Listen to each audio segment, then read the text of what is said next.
Channel आज के इस वीडियो में आपके लिए लेकर आए हैं BPAS 186 तनाव ए समय प्रबंधन stress and time management. Video start करने से पहले हम आपसे ये बोलेंगे कि अगर आपको हमारी वीडियो पसंद आती है तो प्लीज़ वीडियो पर एक लाइक ज़रूर कीजिएगा और चैनल को सब्सक्राइब कीजिएगा ताकि आपको डेली अपडेट्स मिलती रहें। तो वीडियो की ओर बढ़ते हैं। तो देखिए कि इस वीडियो में हम ब्लॉक 1, 2 और 3 तीनों ही ब्लॉक लेकर आए हैं और ये आपके एग्ज़ाम के लिए वेरी हेल्पफुल हो सकते हैं। जो भी स्टार्टिंग से प्रिपरेशन नहीं करते वो एग्ज़ाम के टाइम पर भी इस वीडियो के माध्यम से अपने पेपर में अच्छे मार्क्स ला सकते हैं। तो देखिए तनाव, पहले पढ़ेंगे स्ट्रेस। स्ट्रेस क्या होता है? स्ट्रेस तनाव एक द्वंद्व है जो मन एवं भावना में गहरी दरार पैदा करता है। ठीक है, तनाव अन्य अनेक मनोविकारों पर प्रवेश द्वार है और उससे मन आसक्त भावना और अस्थिर एवं शरीर अस्वस्थ का अनुभव करता है, जिसमें हमें स्ट्रेसफुल हो जाता है, जिससे हमारा किसी भी चीज़ में मन नहीं लगता। वो क्या कहलाता है? तनाव कहलाता है। ठीक है, देखिए इस वीडियो को थोड़ा ऐसा करते हैं। ऐसी स्थिति में हमारे कार्यक्षमता प्रभावित होते हैं और हमारी शारीरिक और मानसिक विकास यात्रा में बाधा आती है। हमें शारीरिक रूप से और मानसिक रूप से दोनों पर ये हमारा प्रभाव करता है तनाव, स्ट्रेस। और स्ट्रेस के कारण ही हमारा जो किसी चीज़ में मन नहीं लगता, ऐसा होने का फील होता है। ठीक है, तो देखिए आप टाइम मैनेजमेंट क्या है ना? तो देखिए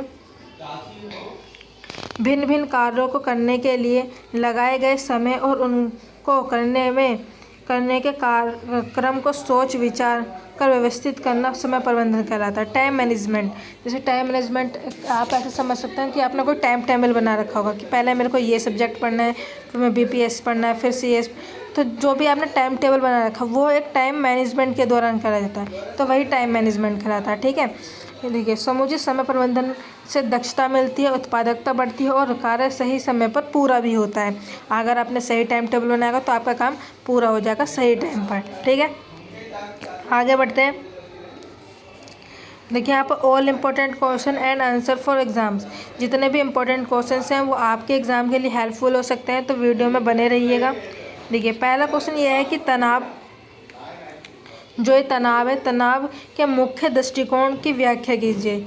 तनाव के मुख्य दृष्टिकोणों की व्याख्या कीजिए। देखिए किसी भी एक नकारात्मक विचार के दिमाग पर हावी हो जाने के बाद हमारी मानसिक स्थिति पर बुरा असर पड़ता है। हमारा मस्तिष्क सही से कार्य करने और किसी भी खुशी के मौके पर प्रसन्न होने में असक्षम हो जाता है। उसे तनाव कहते हैं। जब किसी भी नकारात्मक चीज़ हम अपने दिमाग पर अपनी हावी कर लेते हैं और मानसिक और शारीरिक रूप से वो हम पर असर डालती है, तो हमारे मस्तिष्क जो होता है वो सही रूप से कार्य नहीं करता, और चाहे खुशी हो चाहे गम, उसमें हम प्रसन्न नहीं होते हैं, आप्रसन्न रहते हैं। ठीक है, उसे तनाव कहते हैं। यह तनाव की स्थिति कही जा सकती है। कुछ लोगों में तनाव की खास वजह होती है और कुछ लोगों में कई खास वजह भी नहीं होती है। ठीक है, कुछ लोगों में कोई खास वजह तो कुछ में नहीं होती है। तनाव सबके ऊपर हावी हो सकता है। तनाव के मुख्य दृष्टिकोणों की व्याख्या। ठीक है, पहला है चिकित्सा और समस्थित दृष्टिकोण। कैनन ने प्रारंभ में तनाव को आपातकालीन प्रतिक्रिया कहा है। ये कैनन व्यक्ति का नाम है। उन्होंने क्या बोला? तनाव को आपातकालीन प्रतिक्रिया कहा है। उसके बाद कहा गया है कि तनाव का स्रोत भावनाओं के तकरार में था। पहले भी चर्चा की जा चुकी है कि कैनन ने तनाव का लड़ने, न्यूस्ट्रेस तनाव या भाग जाने का पक्ष सामने रखा था। कैनन के अनुसार तनाव पर्यावरण मांग के अनुसार व्यक्ति के द्वारा की गई जराई प्रतिक्रिया है। यानी कि इसमें बताया गया है कि जो कैनन थे, जो व्यक्ति थे, उन्होंने बताया कि जो तनाव है आपातकालीन प्रतिक्रिया कह सकते हैं। और उन्होंने आपातकालीन प्रतिक्रिया का, आपातकालीन मतलब तुरंत ही, मतलब स्ट्रेसफुल हो जाना। उसके बाद कहा गया है कि तनाव का जो स्रोत है ना, वो भावना मतलब एकदम हावी हो जाती है। इसको भी कैनन ने जो है तनाव का लड़ने, न्यूस्ट्रेस या तनाव या भाग जाने का पक्ष भी उन्होंने सामने रखा था कि भाग जाते हैं तनाव से, ऐसा कुछ। ठीक है,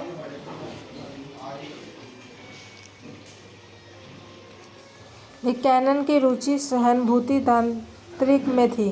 तनावपूर्ण स्थिति में जिसकी भूमिका व्यक्ति को सजग करने में महत्वपूर्ण होती है।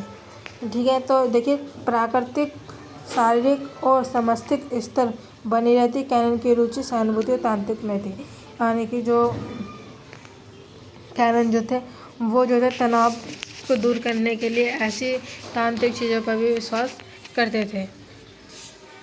फिर आता है संज्ञात्मक मूल्यांकन दृष्टिकोण। संज्ञात्मक मूल्यांकन दृष्टिकोण, यह दृष्टिकोण लेजर्स द्वारा प्रस्तुत परिप्रेक्ष्य के संदर्भ में था। ठीक है, जो लेजर्स से दिखाया जाता है।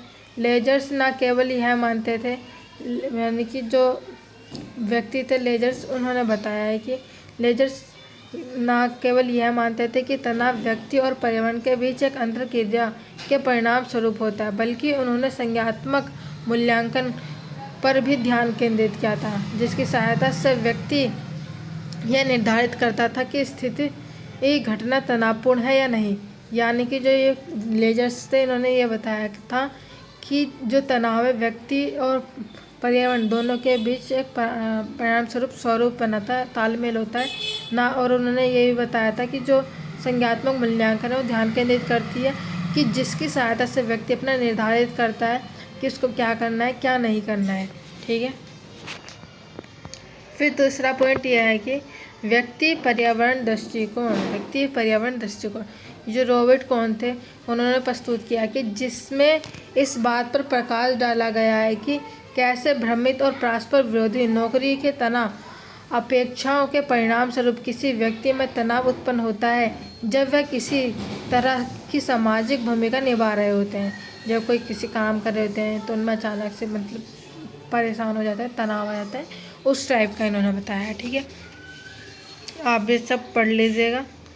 फिर हम नेक्स्ट क्वेश्चन पर आते हैं कि तनाव के लक्षणों का उल्लेख करें। तनाव के लक्षणों का उल्लेख करें। देखिए, इसका आज की दुनिया में कोई भी ऐसा व्यक्ति नहीं है जिसको तनाव ना हो। आज इस टाइम में ऐसा कोई भी व्यक्ति नहीं है जिसको तनाव ना हो। तनाव का होना अच्छी बात है, परंतु एक हद से बाहर तनाव का हो जाना ये खतरनाक भी होता है। जब यही तनाव हमारी रोज़मर्रा की ज़िंदगी में परेशान करने लगता है तभी दिक्कत आती है। जिससे व्यक्ति को तनाव हमेशा रहता है, उसको इलाज के लिए किसी से सलाह लेना चाहिए। इस बात का याद रखें कि यह कोई शर्म की बात नहीं है। ठीक है, तनाव जो है रोज़मर्रा की ज़िंदगी में भी प्रभावी हो सकता है आपको, और आपको इसमें शर्माने की ज़रूरत नहीं है कि आप किसी से बातचीत करने में भी शर्माएं। यह कोई पागलपन या कोई बीमारी नहीं है। ऐसा कभी भी किसी भी व्यक्ति के साथ हो सकता है। ठीक है, तनाव एक डिप्रेशन है। ठीक है, तनाव एक क्या है? डिप्रेशन एक प्रकार का मानसिक विकार है। किसी भी एक नकारात्मक विचार को दिमाग में हावी हो जाना और बाद में हमारी मानसिक स्थिति पर बुरा असर पड़ता है उसी का, और हमारा मस्तिष्क सही से कार्य करने में, किसी भी खुशी के मौके पर प्रसन्न होने में असक्षम हो जाता है। उसे ही तनाव की स्थिति कहा जा सकती है। इजी लैंग्वेज में आपको समझ में भी आ रहा होगा। ठीक है, कुछ लोगों में तनाव की खास वजह होती है, कुछ लोगों में तनाव की कोई खास वजह भी नहीं होती है। तनाव के देखिए लक्षण, तनाव के क्या लक्षण दिए गए? सर में दर्द होता है, दांत और जबड़े जो होते हैं पीसना, और शरीर में थकावट सी महसूस होती है, उदास होना, किसी काम में दिल नहीं लगता, ज़्यादा सोना, है ना, ऐसा ज़्यादा सोना या कम सोना भी उसके लक्षण हो सकते हैं। ज़्यादा खाना या कम खाना, किसी बात पर ध्यान ना देने पर अपनों को दूसरों से कम समझना, अपने ऊपर भरोसा कम करना, छोटी सी बातों पर चिड़चिड़ा हो जाना, खुद को बेकार समझना, ये सब क्या है? तनाव के लक्षण हैं। मायूस हो जाना, मौत या खुदकुशी के ख्याल आना, और खुशी होने वाली बातों पर ज़्यादा जल्दी गुस्सा आ जाना। फिर नेक्स्ट क्वेश्चन आता है कि समय प्रबंधन के अर्थ और महत्व की व्याख्या कीजिए। समय प्रबंधन के अर्थ और महत्व की जो है व्याख्या कीजिए। टाइम मैनेजमेंट, पहले देखो टाइम मैनेजमेंट। समय प्रबंधन का तात्पर्य है समय को प्रभावी ढंग से प्रबंधित करने से है। ठीक है, समय को सही तरीके से अरेंज करने से, ताकि सही समय को सही गतिविधि के लिए आवंटित किया जा सके। प्रभावी समय प्रबंधन व्यक्ति को उनके महत्व के अनुसार गतिविधियों के लिए विशिष्ट समय स्लॉट आवंटित करने की अनुमति देता है। मतलब एक टाइम टेबल बनाइए और उसका अनुसार उसका पालन करेंगे तो आपका समय का टाइम जो है बचेगा भी और काम खत्म भी होगा। समय प्रबंधन के महत्व। समय प्रबंधन अलग अलग गतिविधियों पर खर्च किए जाने वाले समय की मात्रा का निर्माण करने और नियंत्रित करने की कला है। यह उत्पादकता बढ़ाने और संगठित करने की महत्वपूर्ण कुंजी है। यह कारण है कि समय प्रबंधन जीवन के सभी क्षेत्रों से जुड़े लोगों के लिए आवश्यक है। समय प्रबंधन सभी लोगों के लिए आवश्यक होता है, चाहे वह छोटा हो चाहे बड़ा हो। सभी को अपने जीवन में समय का बहुत ख्याल रखना चाहिए। यह आपके लक्ष्यों को प्रभावित करने और आपकी सहायता कर सकता है। किसी महान इंसान ने सही कहा है, या तो आप दिन को चलते हैं या दिन आपको चलता है। उपयुक्त तथ्य जीवन के हर क्षेत्रों के लोगों के लिए सच है। ठीक है, चाहे वह छात्र है, कॉर्पोरेटर है, कर्मचारी है या गृहिणी ही क्यों ना हो, आपको अपने कार्य को व्यवस्थित रूप से पूरा करने के लिए अपना समय प्रबंधन करना जरूरी होता है। टाइम मैनेजमेंट बहुत इंपॉर्टेंट होता है। यही कारण है कि समय प्रबंधन इतना महत्वपूर्ण है। ठीक है, यही कारण है कि जो टाइम है वो क्यों इम्पोर्टेंट बन चुका है। बेहतर फैसला करना। पहला देखिए, समय सीमित है ना। बेहतर फैसला करना, मेक बेटर डिस्कशन। आपने सही डिस्कशन करना है चीज़ के लिए कि कौन सी सही है। जब आप उपलब्ध समय से पहले अपने कार्य की योजना बनाएंगे तो आप निश्चित रूप से बेहतर निर्णय लेने और अपने काम को अधिक कुशलता से संपूर्ण करने में सक्षम भी होंगे। ठीक है, जब आप सही चीज़ करेंगे। निम्न तनाव स्तर यानी कि लो स्ट्रेस लेवल। जब आपके पास बहुत सारे कार्य हों लेकिन यह पता नहीं हो कि कौन सा कार्य कहाँ और कैसे करना है, तो तनाव और चिंता बढ़ जाती है। ठीक है, जब आपके पास बहुत सारे, जैसे आपके पास 8 सब्जेक्ट होते हैं और आपको पता नहीं कौन सा कैसे पढ़ना है, कौन सा क्या पढ़ना है, तो स्ट्रेस हो जाता है माइंड में। यदि आप एक सूची तैयार करें, आप उसका लिस्ट बनाएं, एक टाइम टेबल बनाएं और अपने कार्यों को प्राथमिकता दें, उन्हें समय पर पूरा करने की योजना बना लें, तो आप तनाव से निपटने में सक्षम हो सकेंगे। ठीक है, अच्छी उत्पादकता, गुड प्रोडक्टिविटी, यानी कि आपके कार्य करना है, इसके सोचने और नियोजन में बहुत समय बर्बाद होता है। आपको मतलब कौन सा कार्य करना है, इसे सोचना, फिर उसका नियोजन करना, इसमें बहुत टाइम वेस्ट होता है। जब आप अपने समय को अधिक कुशलता से प्रबंध करने के लिए एक कार्यक्रम तैयार करते हैं तो आप पहले से ही जान जाते हैं कि आगे क्या कार्य और कैसे करना है। इस प्रकार आपके कार्य में अधिक उत्पादकता देखने को मिलती है। ठीक है, बहुत ईजी लैंग्वेज में समझाया गया, आपको समझ में आ रहा हो। नेक्स्ट क्वेश्चन ये है कि समय प्रबंधन की महत्वपूर्ण तकनीकें कौन सी हैं। समय प्रबंधन की महत्वपूर्ण तकनीकें कौन सी हैं? तो देखिए, समय प्रबंधन जीवन में सफलता प्राप्त करने के लिए समय के विवेकपूर्ण उपयोग को संदर्भित करता है। ठीक है, टाइम मैनेजमेंट जो जीवन में सफलता पाने का एक बहुत अच्छी की है। समय प्रबंधन एक व्यक्ति को समय का सर्वोत्तम संभव उपयोग करने में भी मदद करता है। ठीक है, समय प्रबंधन जो है एक व्यक्ति को सर्वोत्तम संभव उपयोग करने में मदद करता है और ये हेल्पफुल होता है लाइफ के लिए। समय प्रबंधन की महत्वपूर्ण तकनीकें। पहली, अपनी प्राथमिकता निर्धारित करें। आपने निर्धारित करने की आपने मतलब जो प्राथमिकता है पहले किसको देनी है, यानी कि सभी को तत्काल आधार पर कार्य करने की आवश्यकता है। प्रत्येक व्यक्ति को सौंपे गए समय स्लॉट के विरुद्ध आपको जिन कार्यों को पूरा करने की आवश्यकता है उन्हें लिखने के लिए एक 2D सूची या 2D कार्य योजना तैयार करें, यानी कोई लिस्ट बनाए ऐसा। उच्च प्राथमिकता कार्य को शीर्ष पर लिखा जाना चाहिए, मतलब उसका एक नाम दें, और उसके बाद एक ऐसे कार्य को लिखा जाना चाहिए जिन्हें थोड़ी देर बाद किया जा सकता है, जिन्हें टाइम पर किया जा सकता है। और सुनिश्चित करें कि आप अपनी कार्य सूची से चिपके रहें और आपको ये होना चाहिए कि हाँ, मैंने ये टाइम टेबल बनाया तो मैं उसको फॉलो ही करूँ। ठीक है, निर्धारित समय सीमा के भीतर अपने कार्य को पूरा करना सुनिश्चित करें।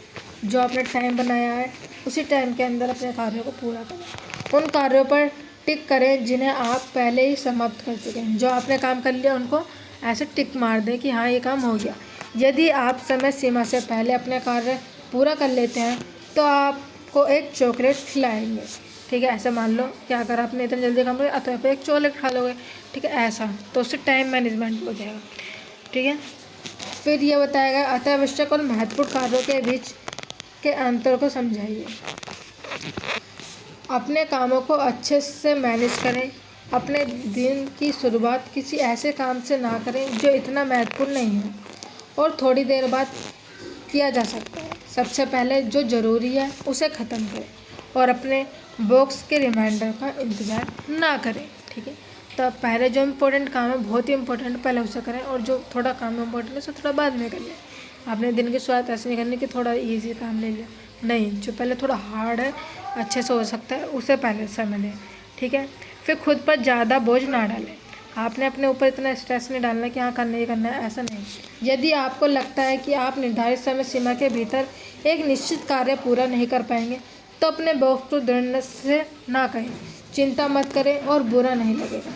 ठीक है, संभवतः वह आपके किसी साथी कर्मचारी को भी यह काम सौंपा सकते हैं। मतलब कोई ऐसा काम है कि कहीं जाना है मेरे को और मैं जा नहीं पाता, तो आप अपने फ्रेंड से किसी से भी बोल सकते हैं, वो आपकी जगह जाकर वो काम कर सकता है। उन कार्यों को स्वीकार करें जिनके बारे में आप वास्तव और आश्वस्तता है। ठीक है, उन चीज़ों को पहले करिए, उन चीज़ों को अपने ऊपर इतना हावी मत होने दिए जो बहुत स्ट्रेस दें आपको। ठीक है, फिर अनुशासित और समनिष्ठ रहें, यानी कि जब कोई व्यक्ति आपात स्थिति ना हो और काम से अनावश्यक छुट्टी लेने से बचे, समय पर काम ना पहुँचे, क्योंकि इससे आपको आपके दिन की बेहतर योजना बनाने में मदद मिलती है।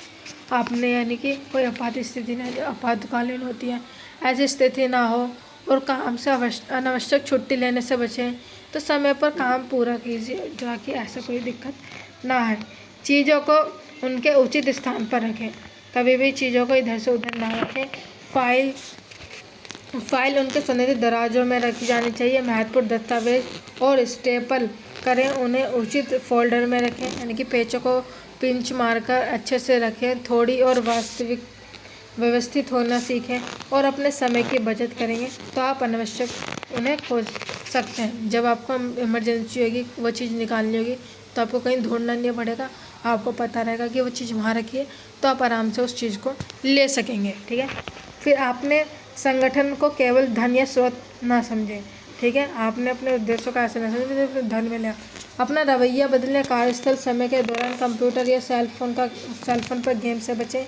जहाँ आप ऑफिस वगैरह में होते हैं तो वहाँ पर गेम वगैरह ना खेलें।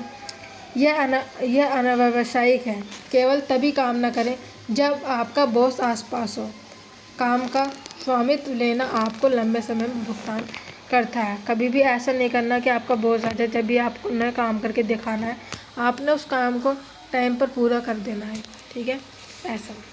नेक्स्ट क्वेश्चन है संघर्ष या पालन की प्रतिक्रिया की व्याख्या।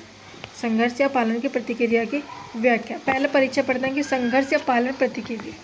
कैनन द्वारा प्रस्तुत संघर्ष या पालन प्रतिक्रिया बताती है कि जब कोई व्यक्ति ऐसी स्थिति का सामना कर रहा होता है जो उसे डराने वाली है, तो वह या तो खतरे से लड़ने के लिए तैयार हो जाएगा या स्थिति से पलायन करने के लिए भाग सकता है। यानी कि कैनन जो थे उन्होंने यह बताया संघर्ष या पलायन का मतलब क्या है। जब कोई ऐसी चीज़ होती है जिससे आप डर रहे होते हैं, तो या तो आप उससे लड़ोगे या फिर उस चीज़ से भाग जाओगे, पलायन कर जाओगे। ठीक है, संघर्ष या पालन की प्रतिक्रिया। इस प्रकार जब कोई व्यक्ति ऐसी स्थिति का सामना कर रहा है जो डराने वाली है, तो वह या तो खतरे से लड़ने के लिए तैयार हो जाएगा या स्थिति से भाग सकता है। इसी कारण व्यक्ति शारीरिक परिवर्तन का अनुभव भी करेगा जो उसे संघर्ष या पलायन के लिए तैयार करती है। अगर आप किसी चीज़ को तय कर लेंगे कि हाँ मेरे को ये करना ही करना है, तो आप उस चीज़ को कर ही लेंगे। लेकिन अगर आप उससे डरेंगे तो आप उससे मुंह मोड़ भी सकते हैं। इन शारीरिक परिवर्तनों में पसीना, मुंह का सूखना, मांसपेशियों का तनावग्रस्त होना आदि भी सम्मिलित है। रक्तचाप और नाड़ी के दर्द में भी वृद्धि होती है। इसके अतिरिक्त सांसें भी जो होती हैं तेज चलने लगती हैं और आँखों की पुतलियाँ भी फैल जाती हैं जब आप बहुत स्ट्रेसफुल ले लेते हैं। और मूल रूप से इस क्षण में व्यक्ति का शरीर उस शारीरिक तंत्र से ऊर्जा और स्थानांतरण करेगा जो शरीर को उस स्थिति में प्रतिक्रिया के लिए आवश्यक नहीं है। ठीक है, तो आपने कभी भी किसी भी चीज़ से भागना नहीं है। ठीक है, बल्कि मौजूदा स्थिति की प्रतिक्रिया के रूप में कार्य करने के लिए अवश्य तैयार रहना होता है। ठीक है, सहानुभूति और स्वादिक तांत्रिक तंत्र और अंतस्रावित तंत्र से भी उत्तेजित होती है। अतः ऐसी स्थिति जो एक व्यक्ति द्वारा तनावपूर्ण होने पर भी देखी जा सकती है, जबकि एक अनावश्यक व्यक्ति इसका मूल्यांकन तनावपूर्ण होने के रूप में भी नहीं कर सकता है। ठीक है, उम्मीद है आपको समझ में आ रहा होगा। संघर्ष या पलायन की प्रतिक्रिया लाभप्रद होती है क्योंकि यह स्थिति से निपटने में सहायक करती है और लंबे समय में इस तरह के तनाव के अनुभव किसी भी व्यक्ति की शारीरिक और प्रभावी कार्यप्रणाली पर नकारात्मक प्रभाव भी डालते हैं। नेक्स्ट क्वेश्चन है कि संज्ञानात्मक मूल्यांकन प्रतिक्रिया प्रतिरूप की व्याख्या कीजिए। ठीक है,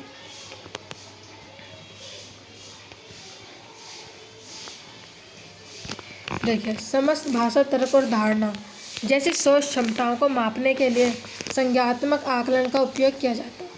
यह कौशल की एक श्रृंखला पर किसी भी क्षमताओं की तस्वीर बनाने में भी मदद करती है और शोधकर्ताओं को यह निगरानी करने में भी अनुमति देती है कि वे समय के साथ कैसे बदल रहे हैं।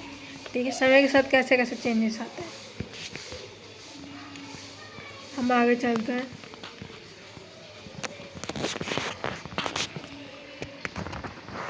देखिए, ये इम्पोर्टेंट हो सकता है पेपर के लिए।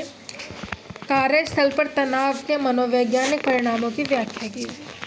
कार्यस्थल पर तनाव, वर्क प्लेस स्ट्रेस।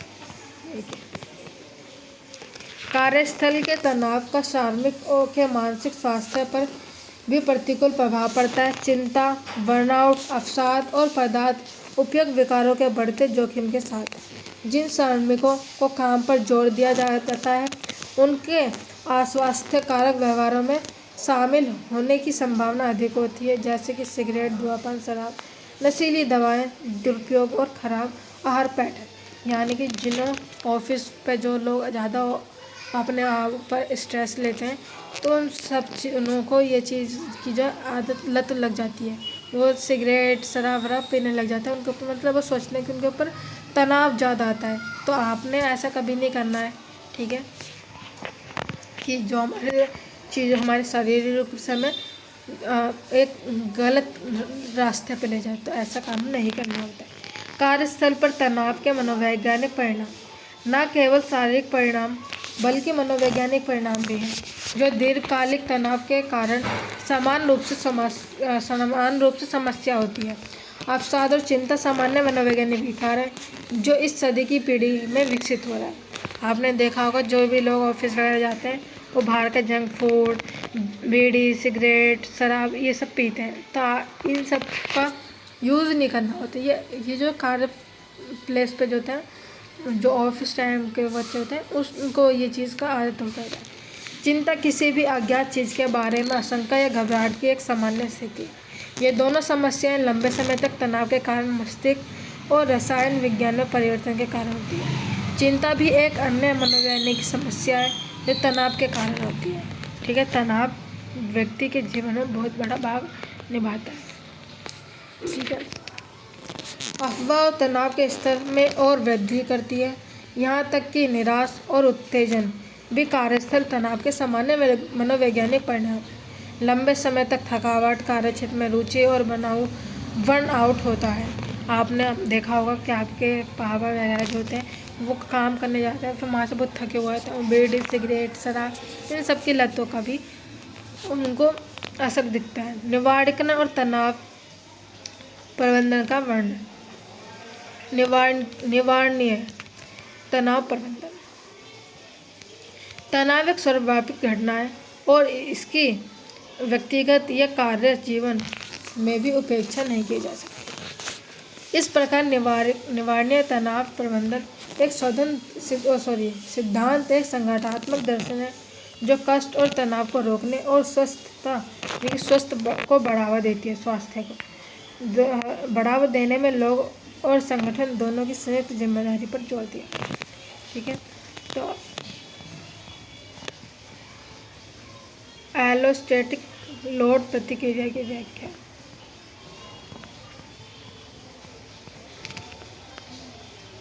आप इसे पढ़ लीजिएगा ताकि आपके एग्ज़ाम के लिए इम्पोर्टेंट हो सके। और मैं आपको स्क्रीन पे क्वेश्चन दिखा दे रही हूँ जो कि आपके एग्ज़ाम के लिए वेरी इंपॉर्टेंट हो सकता है। आप इन्हें एक बार ज़रूर पढ़िए और चैनल को सब्सक्राइब कीजिए ताकि आपको डेली ऐसी इम्पोर्टेंट एग्ज़ाम से रिलेटेड जानकारी मिलती रहे और चैप्टर वाइज ब्लॉक एक ही बार में अपने कंप्लीट करा दिया जाए। तो हम आपकी इस वीडियो में बस इतना ही रखेंगे। वीडियो को देखने के लिए आपका बहुत बहुत धन्यवाद। वीडियो पर एक लाइक कीजिएगा और चैनल को सब्सक्राइब कीजिएगा ताकि आपको डेली अपडेट्स ऐसे ही मिलती रहे। Thanks for watching.